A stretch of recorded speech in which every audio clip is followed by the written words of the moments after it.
Hello my dear students, करदम सरी गांटी channel में एक बार फिर आपका स्वागत है। आज मैं आपके लिए लाया हूँ क्लास 12 ज्योग्राफी की बुक सेकंड, भारत लोक और अर्थव्यवस्था का चैप्टर 6, भारत के संदर्भ में नियोजन एवं सतत पोषण विकास। ये जो बेस है ऑन है CBSE एंड NCERT। और ये भी ध्यान रखना कि स्टूडेंट्स की जो ये चैप्टर है ये मिड टर्म के लिहाज से लास्ट चैप्टर है। और मैं पहले सारे चैप्टर करा चुका हूँ, तो अभी लास्ट चैप्टर है। मैं इसे आज आपको बता रहा हूँ। इसके मेन टॉपिक्स की पहले बात कर लें। नंबर 1, नियोजन क्या है, इसकी अवधारणा कंसेप्ट क्या है। नंबर 2, क्षेत्र नियोजन क्या है और पर्वत क्षेत्र विकास कार्यक्रम और सूखा संभावित क्षेत्र विकास कार्यक्रम क्या है। नंबर 3, सतत पोषण विकास की अवधारणा क्या है और 2 केस स्टडी चैप्टर में दी हुई हैं।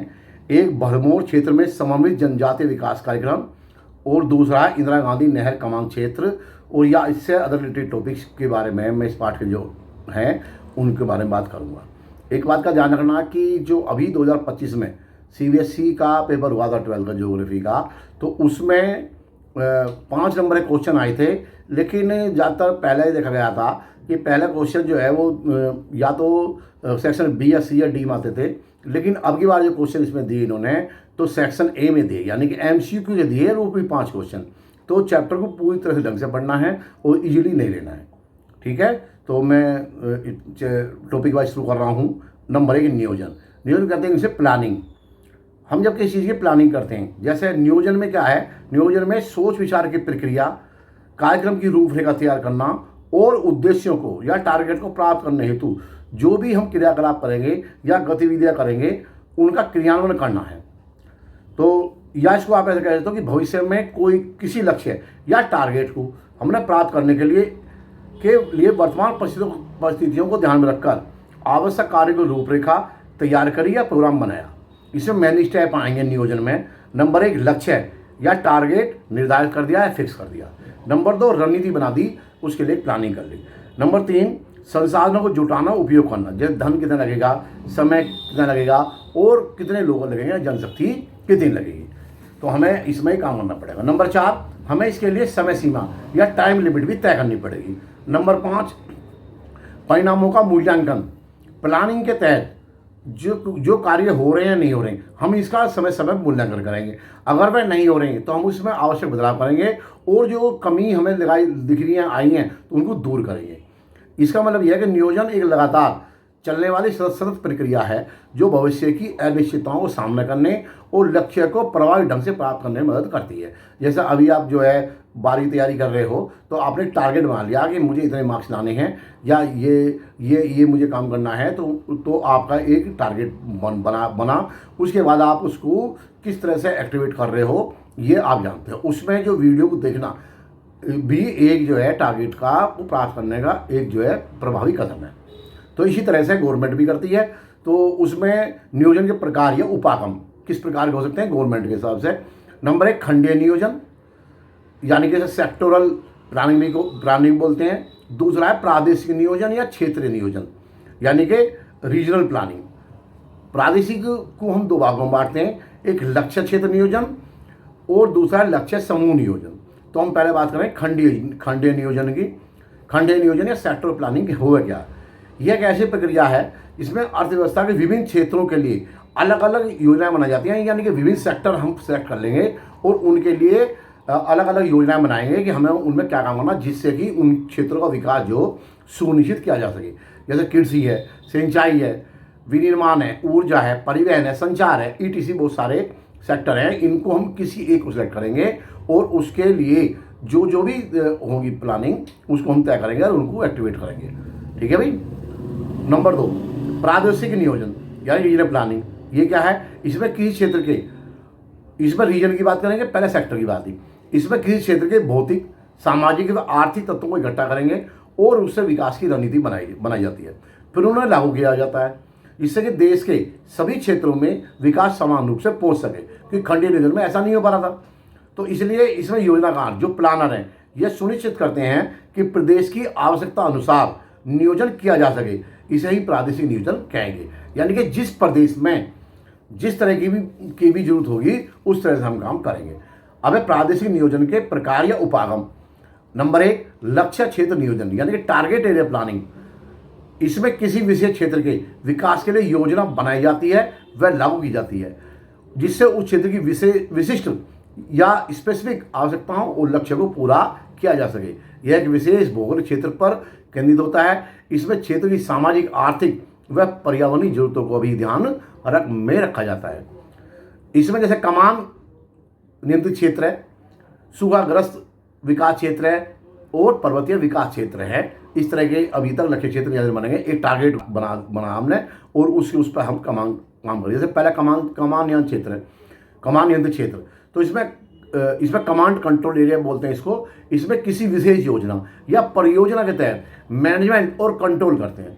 जैसे सिंचाई परियोजना में अगर हम सिंचाई परियोजना की बात करें तो इसमें वाटर सप्लाई को फिक्स करते हैं कि वाटर सप्लाई होनी चाहिए, उसका हम कंट्रोल रखते हैं। दूसरा, सूखाग्रस्त विकास क्षेत्र।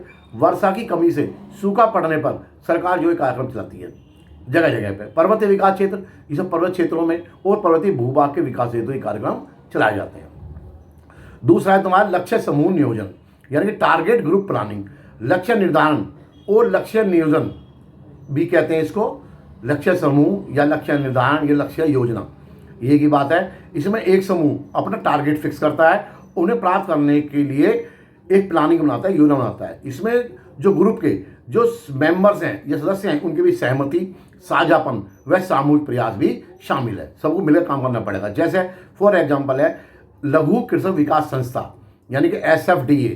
SFDA के बाद फुल फॉर्म पूछ जाती है तो इसका है मतलब है स्मॉल फार्मर्स डेवलपमेंट एजेंसी। दूसरा है सीमांत किसान विकास संस्था MFDA यानी कि मार्जिनल फार्मर्स डेवलपमेंट एजेंसी। ठीक है भाई। तो इसमें जो है अब एक है नेक्स्ट टॉपिक आपका पर्वत क्षेत्र विकास कार्यक्रम। वो क्या है? पर्वत क्षेत्र विकास कार्यक्रम क्या है? इसे नंबर 1 तो 5वीं पंचवर्षीय योजना में लागू किया। ये आपको याद रखना कि कौन सी योजना में लागू किया गया। ये 5वीं पंचवर्षीय योजना में लागू किया गया। इसमें जो क्षेत्र हैं कौन कौन से देश के लिए? यूपी के सभी पर्वतीय जिले जो इस समय वर्तमान में उत्तराखंड में है असल में इस समय पे, लेकिन उस समय में यूपी में थे। जम्मू की पहाड़ी, असम की उत्तरी कछार की पहाड़ी, पश्चिम बंगाल का दार्जिलिंग जिला, तमिलनाडु की नीलगिरी पहाड़ियां, ETC को मिलाकर 15 जिले हैं। ठीक है भाई। पहाड़ी क्षेत्रों में विकास हेतु सुझाव, सभी लोगों को लाभ मिले, नंबर 1। नंबर 2, स्थानीय संसाधनों प्रतिभाओं का विकास हो। नंबर 3, इन्वेस्टमेंट निवेश हो और इनका आय स्तर ऊंचा रहे, ऊंचा उठे। नंबर 4, प्रादेशिक व्यापार या इंटरनल बिजनेस में अपने देश की बात हो रही है तो इनको पिछड़े क्षेत्रों का शोषण ना हो, ध्यान रखा जाए। बाजार व्यवस्था अच्छी हो और मजदूरों को लाभ मिले। नंबर 6, पारिस्थितिक संतुलन या इकोसिस्टम बैलेंस बना रहे। योजना के तहत किए गए कार्य बागवानी, रोपण कृषि, पशुपालन, मुर्गी पालन, वानिकी यानी कि वन लगाना, लघु और ग्रामीण उद्योगों का विकास, ये इसके तहत ये कार्य किए गए। ठीक है भाई। नेक्स्ट टॉपिक है तुम्हारा सूखा संभावित क्षेत्र विकास कार्यक्रम। यह जो है 1967 में योजना आयोग ने 67 जिले इसमें रखे। 1972 में 30% सिंचाई क्षेत्र का इन्होंने पैमाना मान लिया और इसमें जो है राजस्थान, गुजरात, पश्चिम मध्य प्रदेश, मराठवाड़ा, रायलसीमा, तेलंगाना, कर्नाटक पठार और तमिलनाडु का ऊपरी भाग इसमें आया।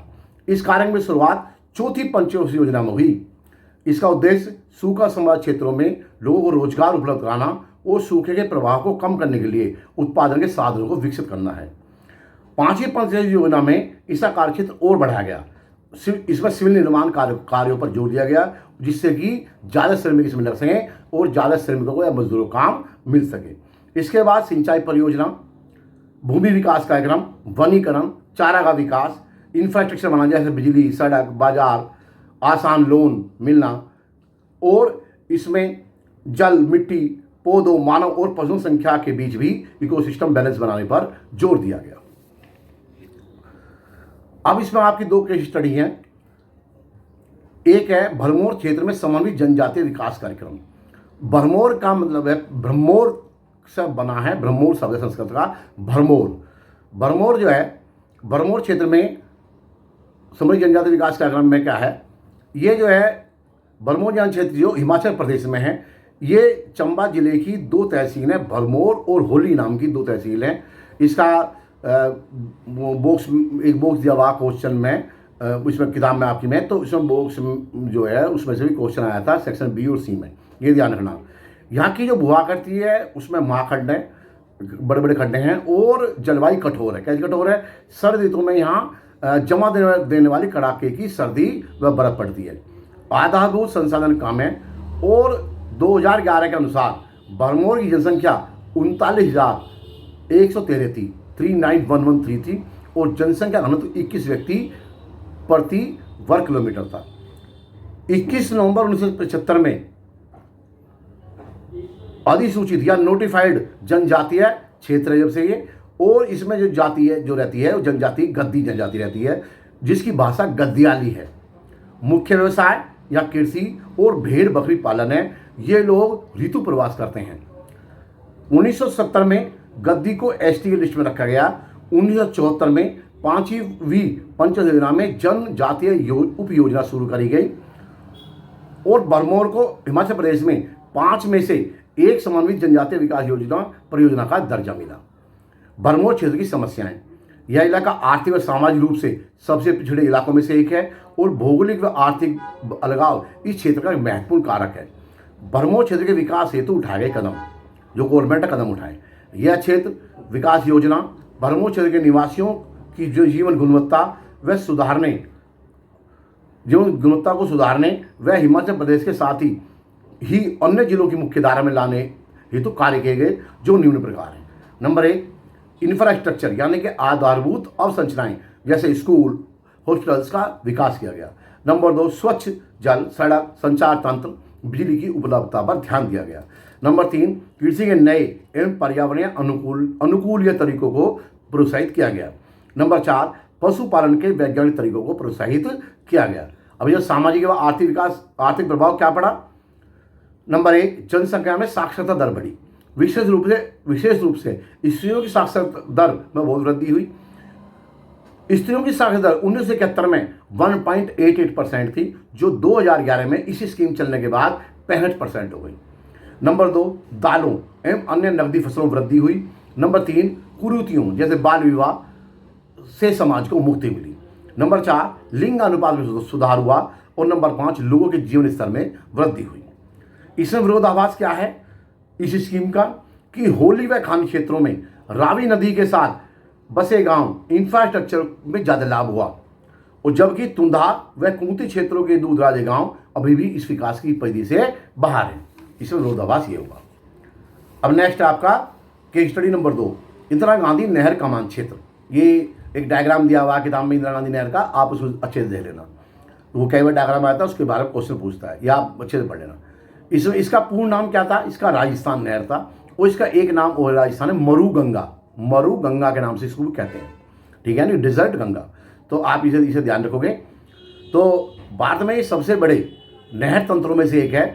1948 में 1948 में कंवर सेन की ये सोच थी, संकल्पना थी। 31 मार्च 1958 को यह परियोजना शुरू हुई। यह नहर पंजाब में हरिके बांध से निकलती है। हरिके HARIKE हरिके निकलती है। हरिके जो है सतलुज व ब्यास नदियों के संगम पर निर्मित बांध है। यह राजस्थान के थार मरुस्थल पाक सीमा के समानांतर 40 किलोमीटर की औसत दूरी पर यह लगातार बहती है। इस नहर तंत्र की कुल लंबाई 9060 यानी कि 9060 किलोमीटर है। इसका कुल सिंचाई का कमान क्षेत्र 19.63 लाख हेक्टेयर भूमि है। इसमें 70% क्षेत्र यानी 70% क्षेत्र, इसका जो प्रवाह क्षेत्र है वो नहर तंत्रों पर टिका हुआ है, जबकि 30% क्षेत्र जो है वो लिफ्ट तंत्र द्वारा किया जाता है या किया जाएगा। नहर का निर्माण कार्य 2 चरणों में पूरा किया गया। नंबर 1, चरण फर्स्ट यानी कमांड फर्स्ट या स्टेप फर्स्ट का कमान क्षेत्र, ये 1960 में शुरू हुआ। चरण फर्स्ट इसमें जो जिले आए गंगानगर, हनुमानगढ़ और बीकानेर का उत्तरी भाग।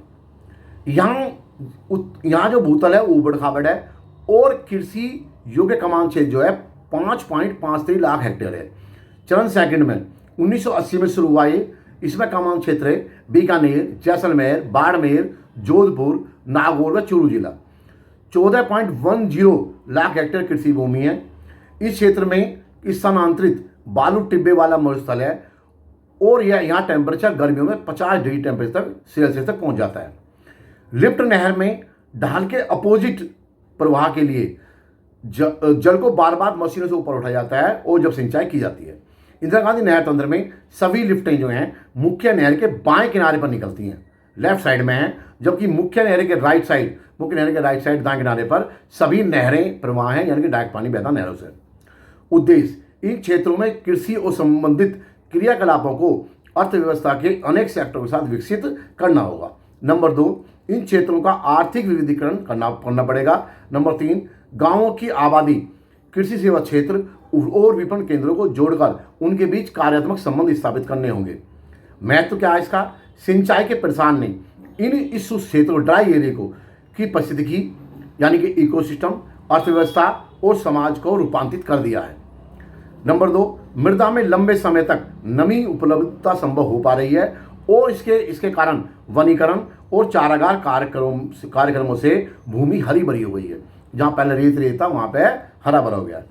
नंबर 3, वायु अपर्दन और नहरी तंत्र में बालू निक्षेप की प्रक्रियाएं धीमी पड़ गई हैं, यानी कि जब उस समय हवा उड़ती रहती थी, बालू के टिब्बे से बनते रहते थे, वो सब खत्म हो गया।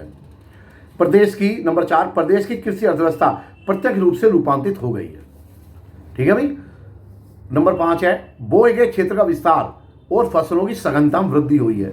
जैसे चना, बाजरा और ग्वार पहले बोई जाती थी, अब उनकी जगह पर गेहूं, कपास, मूंगफली और चावल ने ले लिया है। नंबर 6, कृषि पशुधन उत्पादकता में अत्यधिक वृद्धि हुई है। ठीक है भाई, ये आपको समझ में आ गया होगा। अब एक आपके लास्ट पेज पे है, चैप्टर के लास्ट पेज पे, इंदिरा गांधी नहर कमान क्षेत्र में सतत पोषण विकास का मूल्यांकन या सतत पोषण विकास को बढ़ावा देने वाले उपाय।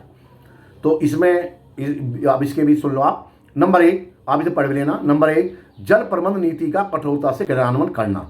नंबर 2, सामान्यतः जल सघन फसलों को नहीं बोना चाहिए। नंबर 3, कमान क्षेत्र विकास कार्यक्रम जैसे नालों को पक्का बनाना, भूमि विकास और जमीन समतल करना या समतलन और बाढ़बंदी पद्धति प्रभावी रूप से कार्यान्वित किए जाए, जिससे कि जो बहता जल है उसके क्षति मार्ग में कमी हो सके, यानी कि जो जल है वो बेकार ना बहे। नंबर 4, जलाक्रांत, जल की का मैनेजमेंट हो। वृक्षों की रक्षण मेखला यानी कि शेल्टर बेल्ट, जिससे कि मिट्टी ना उड़े और जो पानी रुका रहे जब मिट्टी रहेगी, लाइन में लगाना यानी कि उनका निर्माण करना। और चारागाह विकास पायतंत्र विकास के लिए अति आवश्यक है। नंबर 5, निर्धन आर्थिक स्थिति वाले भूवादी यानी जमीन के मालिकों की कृषि के पर्याप्त मात्रा में वित्तीय और संस्थागत सहायता उपलब्ध कराना। नंबर 6, पेड़ों को लगाना, चारागाह विकास करना और इंफ्रास्ट्रक्चर तैयार करना, ये है। लेकिन इससे कुछ समस्याएं भी हुई हैं, जैसे जल भराव और मृदा लवणता की समस्या यहाँ पर हुई है, क्योंकि लंबे समय तक रासायनिक उर्वरक, कीटनाशी का प्रयोग जब लोगों ने लगातार किया तो इससे जीव जंतु के स्वास्थ्य को प्रभावित किया और कई जीवों की प्रजातियां भी वहाँ पर नष्ट हो गई, इससे वहाँ का इकोसिस्टम पूरी तरह डिस्टर्ब हुआ। इस प्रकार लंबी अवधि के दौरान कृषि के सतत पोषण पर ही फिर प्रश्न उठे हैं, आए लोगों को फायदा इसका हुआ है। तो ये चैप्टर पूरी तरह से खत्म हो गया है। अगर कोई इसमें कोई चीज़ रह गई हो तो आप इसे पढ़ लेना। ठीक है भाई। तो लास्ट में वही कदम सरी गारंटी चैनल को आप सब्सक्राइब करो, लाइक करो और शेयर करो।